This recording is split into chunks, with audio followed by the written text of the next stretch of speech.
Иметь собственный самолет или иметь собственную яхту?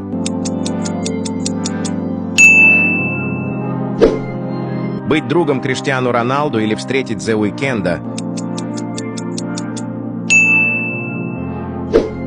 Провести ночь в этом доме или провести ночь со вторым человеком, кто выходит, когда нажимаешь «Поделиться» в WhatsApp? Иметь домашний эскалатор или иметь домашний лифт? Потерять человека, которого больше всего любишь, или лайкнуть это видео?